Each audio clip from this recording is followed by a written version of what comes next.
Good afternoon. I want to thank Mr. Jorge Humberto Botero for this invitation. I want to thank the Board of Directors of FASECOLDA for considering that it is important to make comments on the peace with legality process of the administration of President Duque. I feel very comfortable here. You know that I have been fortunate to share much of my career with the insurance sector. So I feel at ease, I feel at home here. And it is a pleasure not having to make comments about a new development or about a new policy. I'm going to start by saying certain things for.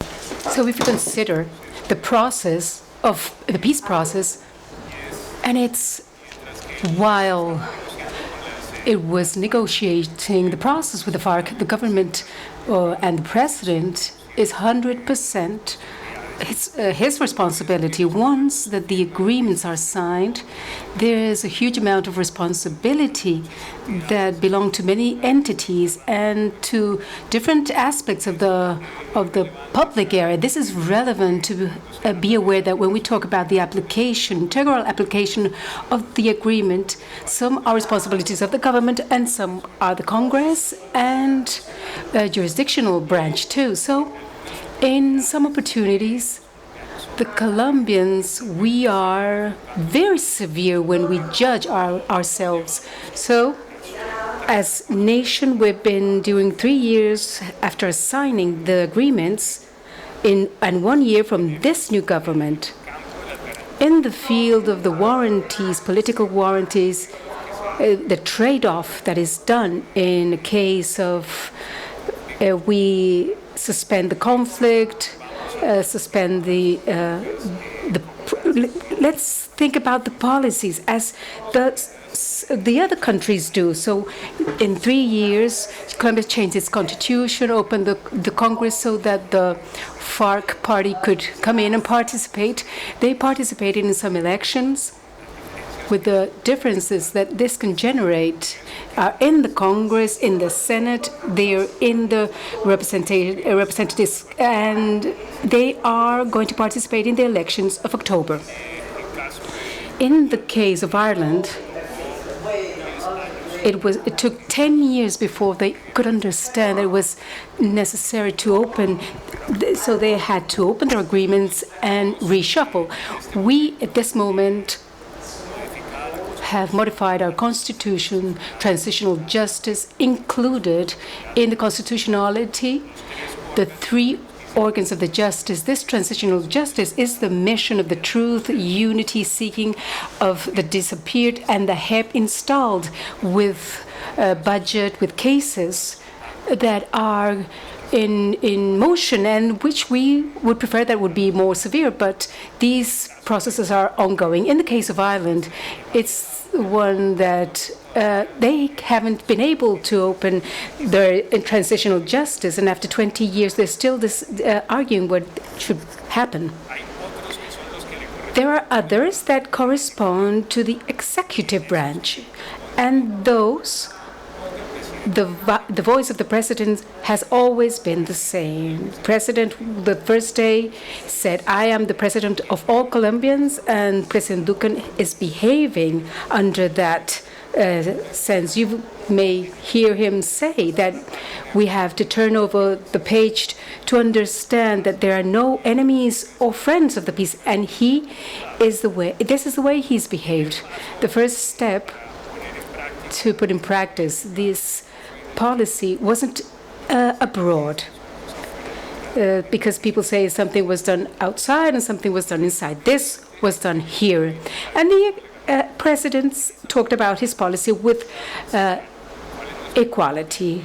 He talks about what should we achieve in long term, what should we achieve in 4 years, and the practical ways and objective ways of how we are going to meet those steps. This was done in Spanish, then translated into English.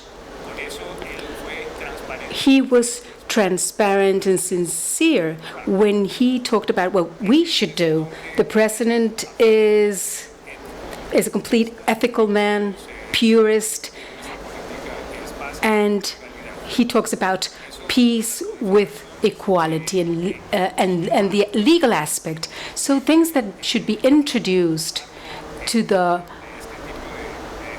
scope of these types of implementation, he approached them face on as a modification to the Constitution in order to support these transitions in the future. And the guarantees that we're giving to the FARC would be the same. They have to do with the sexual crimes against children. Drug, for example, shouldn't be related to that aspect. We also consider that this should be done as a constitutional reform, and this is the way it was done. There was a huge debate around the objections, and I would like to talk about the objections in context. The objections are, first of all, were not a problem so that transitional justice would operate. That justice has a constitutional norm that says that it can operate with or without that law. So transitional justice was already in motion. When Colombia negotiated the agreement, it never negotiated that constitutional framework. Now, the implementation has to be done inside that Colombian framework. Knowing that it was a statutory law, by constitution have to participate the Congress, the Supreme Court, and the President of Colombia. It took more than 1 year to the Congress to pass the law. Hundreds of proposals were presented. It's a very broad law, and nobody thought that the proposals that were expiring is because they wanted to kind of destroy the agreements. Then it went to the Constitutional Court, and it took 7 months for the Constitutional Court to analyze this. Amongst the articles that they conditioned or questioned were more than 12. No one had said that the Constitutional Court wanted to kind of destroy these agreements. They were doing their work. When the law got to the government, it took for the president 1 week to study them, and in 10 days we came up with 6 articles of a law that has more than 200 articles. Actually, of those articles, none will have implied to affect any of the guarantees granted to former FARC members. And I mean, perhaps the Santrich case will not have happened if that would have been accepted. But the fact that in Colombia the president has no veto power, he just said what he considered convenient. He sent that to the Congress. It was analyzed there, and since it is a country of lawyers, this was sent to the court, and the president passed the law in less than 72 hours. The political decision of the president, having been so transparent of presenting his beliefs with the amendments for the future, and having acted within the constitutional framework, and having adopted his peace policy with legality, there is no doubt about the path that the president has suggested. After doing that, we have the implementation. The first thing the president did was to restructure those bodies that are peace-related. The functions regarding the implementation were scattered in many offices, in the vice presidency, in the office of the High Commissioner for Peace, in the post-conflict office. They all were sent to the Consolidation office. So it was released from other type of conversations with other group. Moreover, the Territorial Renewal Office that was part of the Ministry of Agriculture was transferred to Presidency. So we have 2 agencies that depend on the office I'm working for. And the idea was to leave the other 2 bodies without amendments in order to continue contributing to what was their responsibility. Today, we have a month-to-month planning in each one of the 500 targets that are the responsibility of the agencies of the national government. And in each entity, there is an officer that is a link with the office I work for, just to make sure that we are making progress in that area. So I think we have very ambitious goals, and we are using the mechanisms as efficient as possible without resulting in bureaucracy. The fronts that are the specific responsibility of the government are many and are quite complex. The first idea is that nothing is going to happen in the times we consider when the agreement was signed. One of my functions is to go to the countries and to seek resources. One of the meetings was with the manager of USAID, and he described it better than I did. He said, to sign an agreement is like a good party after a wedding. To implement the agreement is like a very long marriage.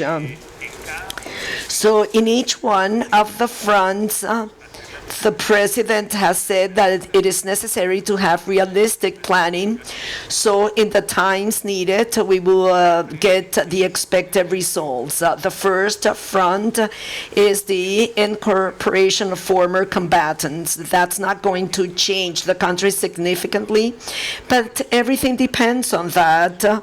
In order for the process not to be affected. The best evidence that we are doing good is that the video of those savages that was published a week ago.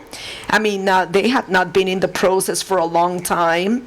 They were just saying that they are going to be engaged in narco-terrorism, and this has not had a significant impact on those former combatants that are engaged in the peace process.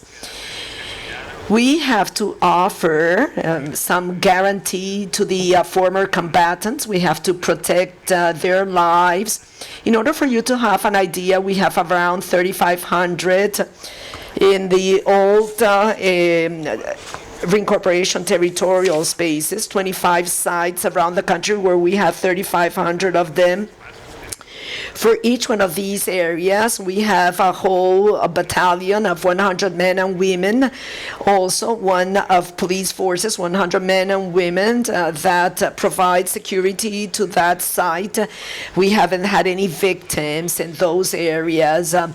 8,000 of them are in different parts of the country. They do not need to be tied to any site, but we have to offer security in the UNP, which is the entity that provides security to Colombians.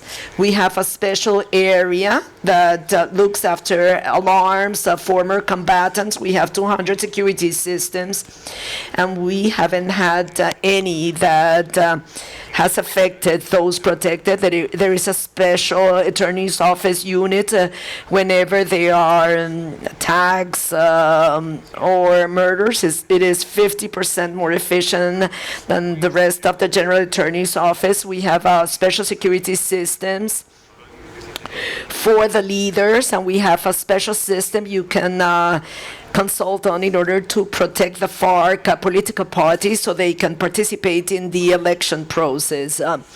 We are looking after their economic reinsertion or reincorporation.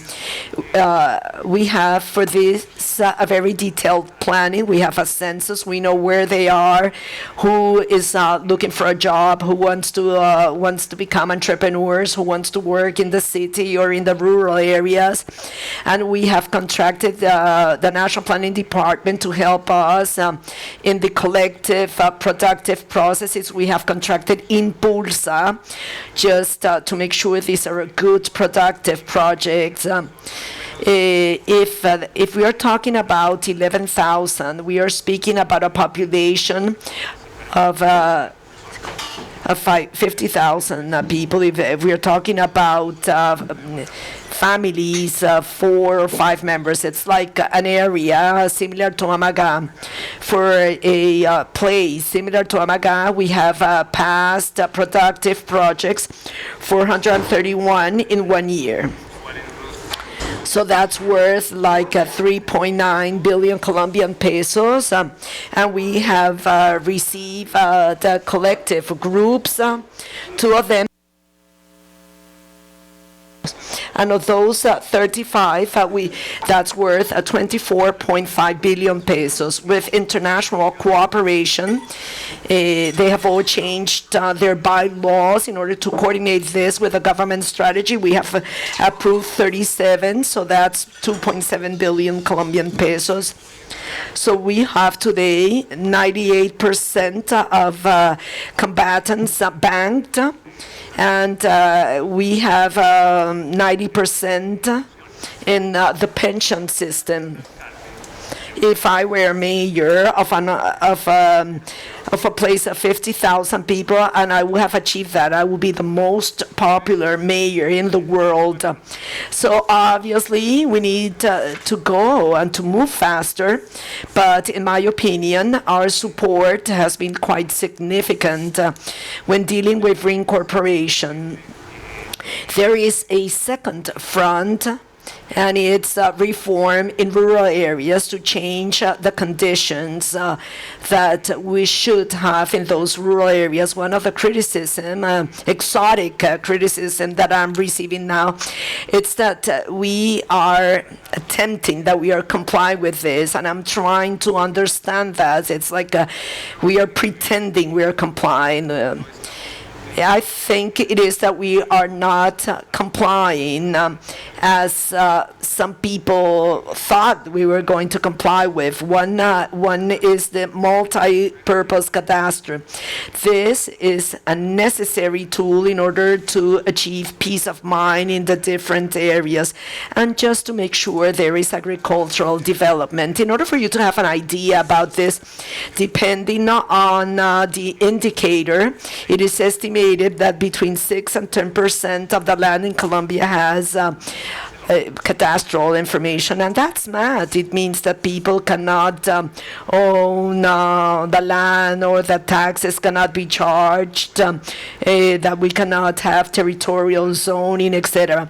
So before we got to the government, 2 laws had been passed to move forward the cadastral. For this, we've said that the law was not required for that. We issued a compass document which enabled us to get a loan of $150 million with IDB and with the World Bank.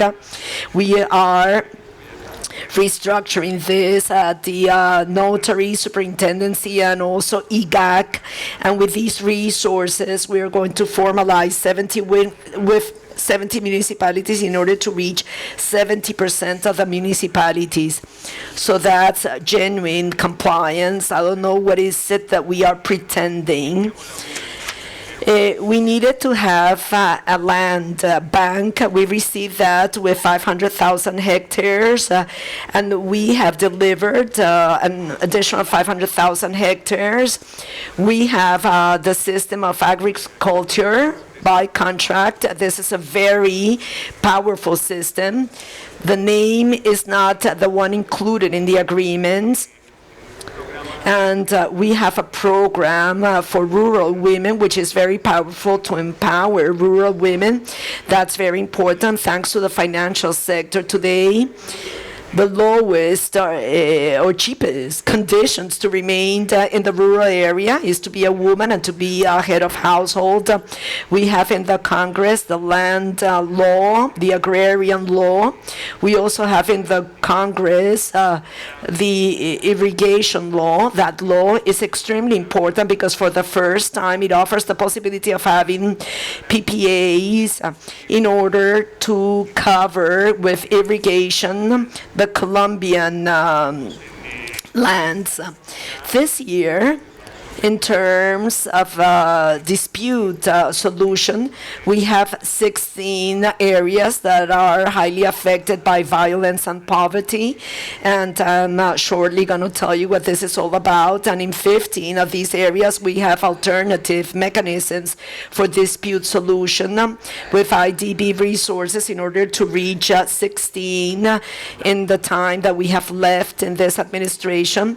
And we have reached the agreements for the agrarian reform. And hopefully this is going to be presented during this period. So we are moving forward quite a lot in this area. I want to dwell on the form in which we should work regarding the most affected areas by violence and poverty. The need to work with those territories is something included in the agreements, but that's something that the country should have done with or without the agreements, and that is the understanding of the President of the Republic. Hence, we have understood that this is a historical responsibility of giving the first steps, not only as a government, but as a society, in order not to have, once again, the violence that has affected the country throughout many years. The first step to identify them was to determine which were those municipalities. We took all the indicators of all those areas with high poverty levels, multidimensional poverty, absolute poverty, where there is no connectivity, the areas without roads, where do we have more institutional weaknesses, where do we have more victims, where do we have more guerrilla attacks, where do we have more illicit crops. All these topics were taken into account, those topics that will enable us to identify that they were highly affected and that those were the most violent places. Those 170 municipalities were grouped in 16 zones or areas, and the reason we did this is because they do not correspond to the political geography, but to the cultural or economic geography or the ethnic geography of each region. After that, we dedicated ourselves to identify these populations. It's 8 pillars that involve roads, education, health, territorial ordering, ethnic part, women part, reactivation of the economy. And in each one of these pillars that were identified, the government, through the Agency of Renewal of Territory, they went and visited each of these areas, participated more than 220,000 people in the workshops that were done. Like around 6 million people. So they are highly dispersed, so it's very important. So we went to all these places and they identified which were their preferences, their needs, and the priorities. After doing that, they discussed municipality by municipality and afterwards in the sub-regional aspect. That was not only to identify the needs, but also the vision that the people have, the vision that those people who live in those areas, in their communities, how is the way they want to see their territory. I'm going to give you an example. that gives us an illustration. For example, in Chocó, the ethnic aspect is very complex because, as you know, there are Afro-descents and several indigenous ethnic groups. And among them, they have differences also. So they dedicated a lot of time to identify how they could solve that aspect.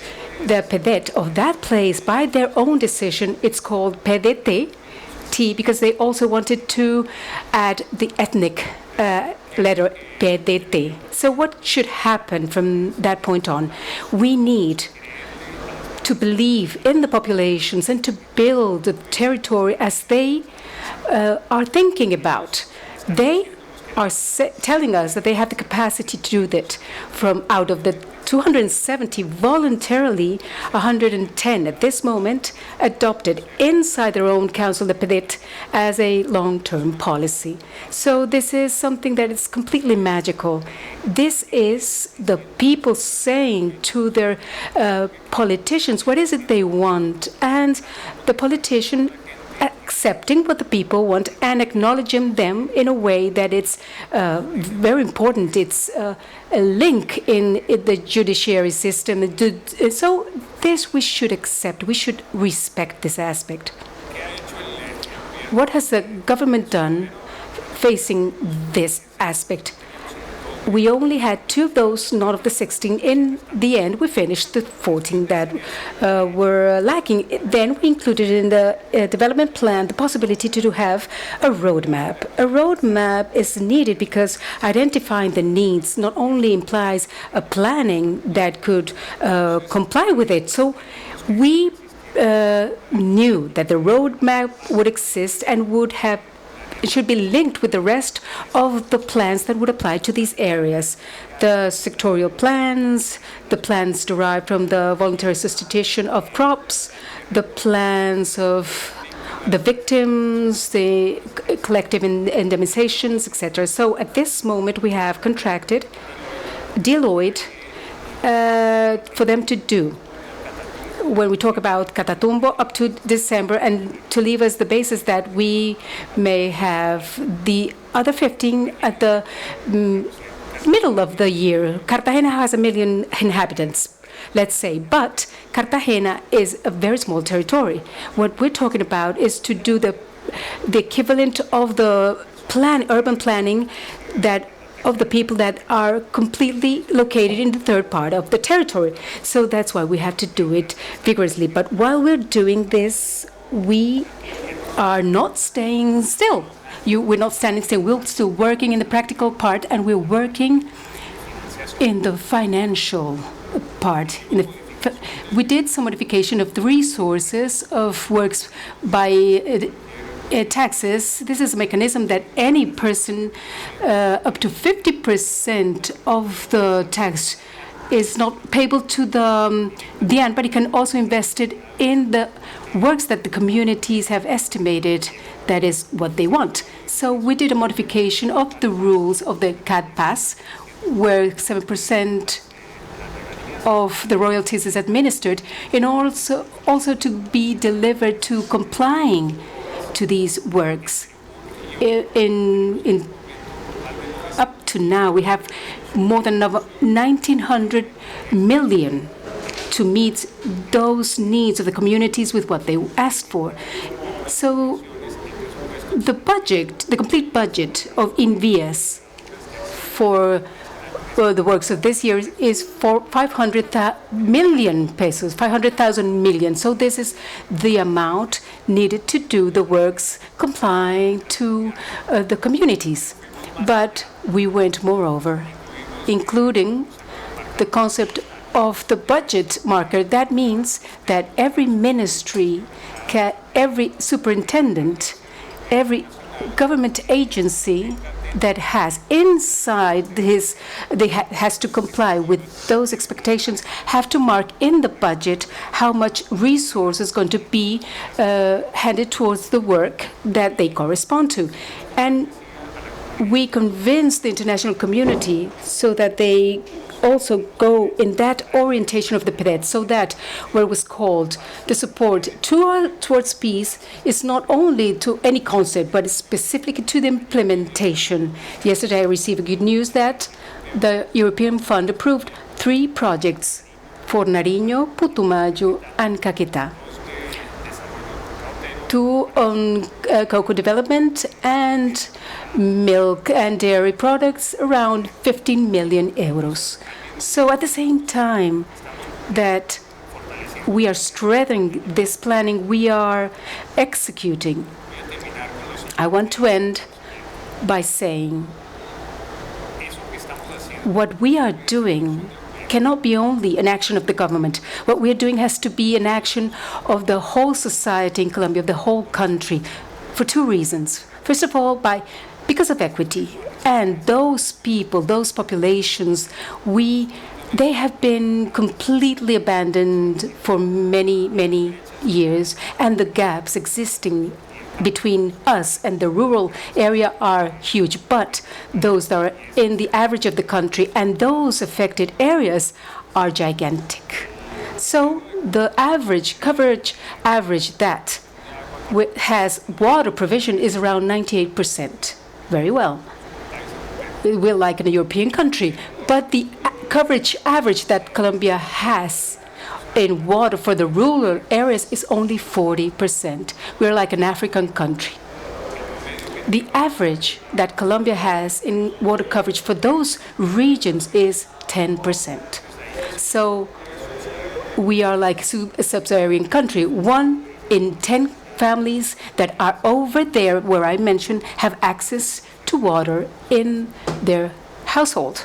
So since they are so dispersed, if we dedicated all the money that the Milligan Ministry has to comply their needs during these 4 years, we would go from 10 to 12%, because it's going to be a lot of high cost. So the provision we have of water is up to 2032. But if us as society wouldn't do that, would be terrible. So it's a question of equity, that us as a country have to comply and to meet the needs of those people.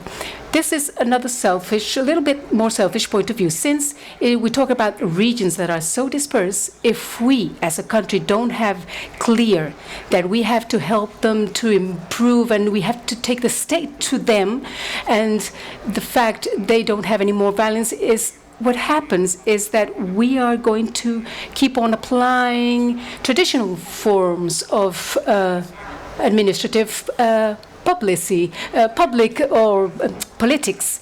And what happens is this would be the most terrible thing to do, because from the areas, the huge areas, one of these municipalities, one municipality is as huge as an area in the Atlantic region. If we choose the most accessible areas, what the politicians call the smaller branches, what we're doing is we are cleaning those areas. In that sense, we are working where there's more concentration of people. This means that we are leaving territories that are broader without the presence of the state. Where there's no presence of the state, the coca arrives, illegal mining, illegal trade. And in those territories, that means they lose control of the territory. And it's the replication of violence. So the second reason is not equity. The second reason is security. And the second reason, in my opinion, has nothing to do with those areas. It has to do with the whole country. Thank you very much.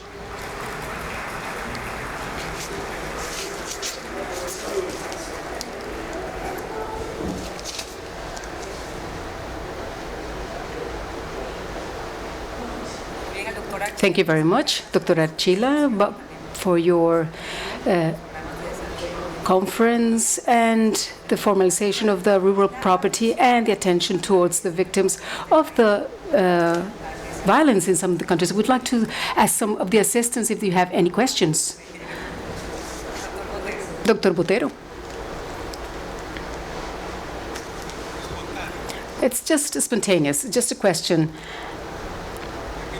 Emilio, as a synthesis, I would like to say that it's to go from the peace agreements to the territories in peace. This is a huge challenge, and it's to go from a unique moment where a document was signed to an implementation process.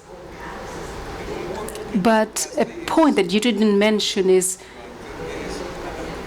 to the difficulties of the implementation in areas where the violence has not only ceased, but it has increased. I'm talking about Catatumbo area, also in the Pacific coast, in Chocó, in the mountain range of the department of Cauca, Tumaco, obviously, and Chocó, Arauca, many other areas. So there's a huge difficulty, not only because the violence has not ceased, but it persists when you arrive. Talk about that aspect. Thank you very much, Dr. Botero. First of all, my opinion.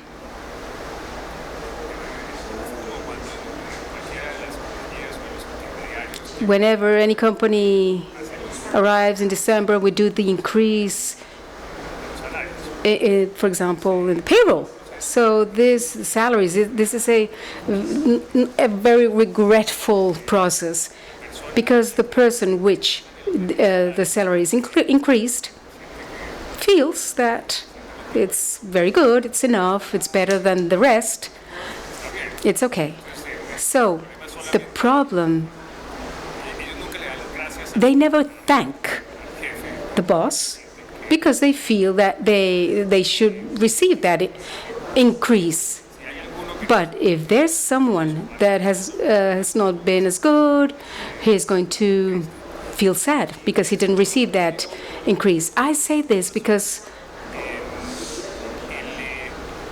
number one, in the areas where this is not happening, nobody thanks that the violence indexes have decreased, because it should occur, but the levels of homicides, of massacres, the mines, the soldiers that were injured, the levels of attacks, at all levels of violence, these levels have really reduced in all parts of the country, even in the most complex areas. So there's another topic, and it is that in many parts,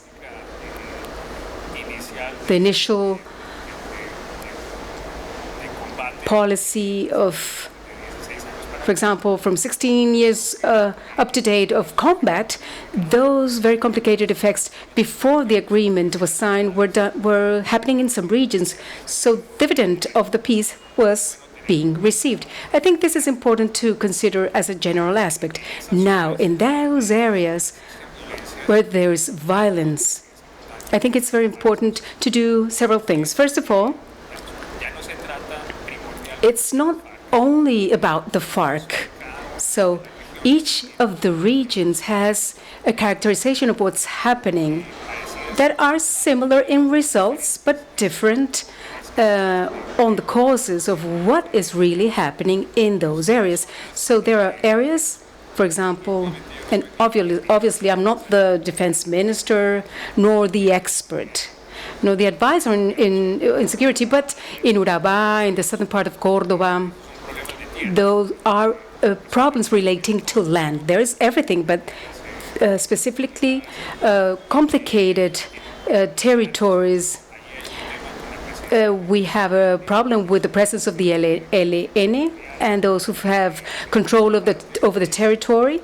In Tumaco, it's more a problem of trade and drug trafficking. In Catatumbo is more an aspect of both or everything. So The strategy that the government has had has been designed to combat each of these phenomena according to the characteristics that are being generated, and the future zones or the sea zone that the Councilor Guarín and Minister of Defense attend, mainly those conditions.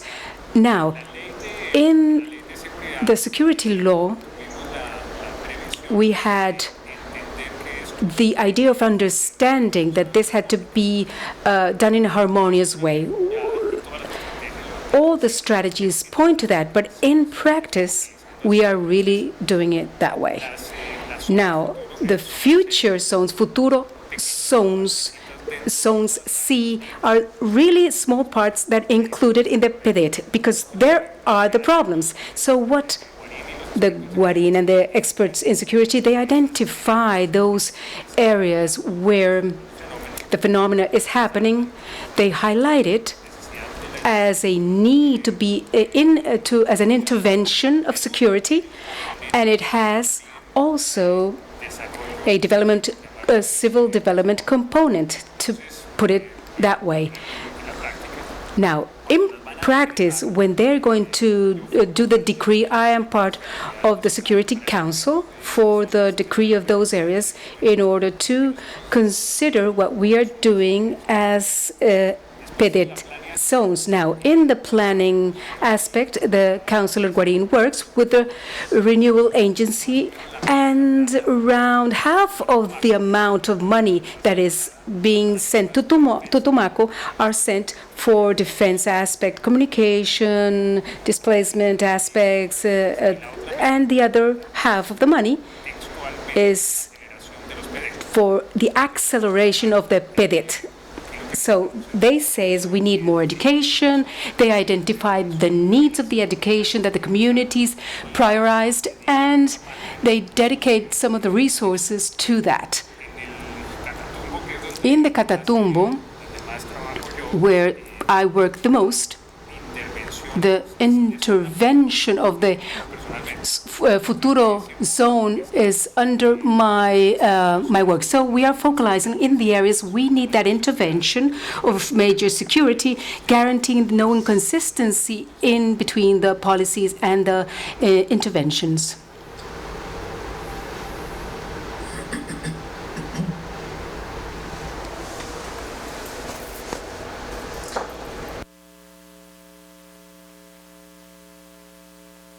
Thank you, Dr. Archila. Thank you very much for your words. We shared the different advancements in the implementation processes. We've talked about the Rural Women Program. I think it's very interesting, the agrarian law. But I would like to ask you, do you have any aspect when talking about protections, insurance for those populations? What do you expect in this process of implementation of the insurance companies? Well, I would like to ask.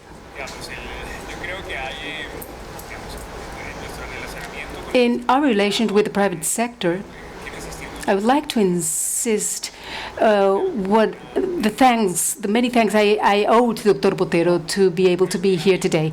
There are different levels. The first level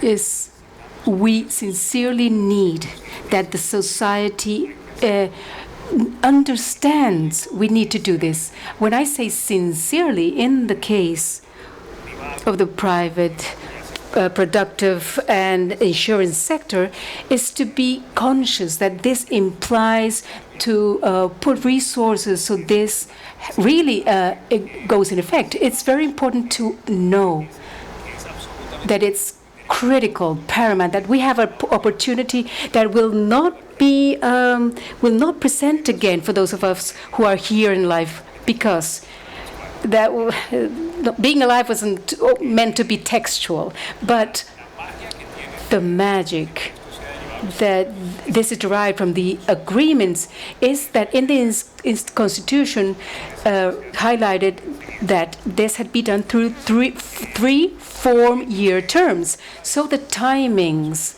is as follows. If we would just pick out or take out the cocaine, it's around a couple of weeks. It's very easy. We just convince the family and they just take out the coca plant. Then we have to be sure that those people that are in those areas may have another alternative of life. That would be around 5 years. Not because I'm slow. This is the amount of time when the coca is taken out. They do the other crops, and then they can just pick up the money after selling their chocolate or mangoes. That would be 5 years. And then to be able that the territory, the state can go to those territories, and the state has the conditions enabled to approach them, it'd be around 10 or 15 years. And trillions of dollars for us to invest in those areas. This is it can be able with a social consensus, political consensus, in the consensus of the word. This can only be available with the demands of those who have the capacity to demand to the mayors, to the governors, to the ministries, to understand that this is important. So there is a part of conscience, and once the decisions are made, we have to go into practice. So we have a lot of pressure because of works per taxes has to be in every topic. The president made extensive this program to the orange economy. We need the orange economy. It's very important. But if we put the companies to decide if in works per taxes goes to in hotels or orange economy or pay that to municipalities, well, in that case, first of all, we need the conscience of the country that this has to be done. And it's not a problem for those who like the agreement or not, if I voted for yes or no. This is something that we have to meet, yes or yes. The second topic has to do with the social responsibility. The majority of the groups, the companies, they have social responsibility programs. So we are a source of needs for this. If we want to have an effective intervention with huge power that can transform with social responsibility, go to those municipalities, but don't go and do whatever you think or your advisors say. Let's do what the community is asking us to do. That has an advantage. It can be an intervention of $10,000 or $10 million. It's going to be consistent with a long-term planning, and it's going to be logical with what the communities are asking. The third element of what we could ask for is go there, not as a business, because the presence of the insurance companies would send the adequate message. If we go to one of those areas and it has a sign like this one, this big, we don't feel something's going to happen. Nothing's going to happen. Or if you have a brand from Dunkin' Donuts, Carulla, the trust is something that is so intangible. In some opportunities, it doesn't have to be good business to be there. It's important to be present, to generate the feeling that we are making change. I can build a lot of roadways. The entities can do that, but this is unperceivable. The presence of insurance companies, intermediates, banks, etc., has a huge impact. And the fourth that we've been thinking of is working with Dr. Jorge. I have the idea that if we had the capacity, we should be able to identify any flexibilizations in the regulations that enable us to approach those territories. This is true from all the regulated sectors with insurance, banks, pensions, telecommunications. It has to do with waterworks, all the sectors that are highly regulated. What we think is that we should have the capacity to be able to identify what are those regulatory conditions that can be flexibilized in order to approach those areas. I think that would be the things we could ask for. Thank you very much.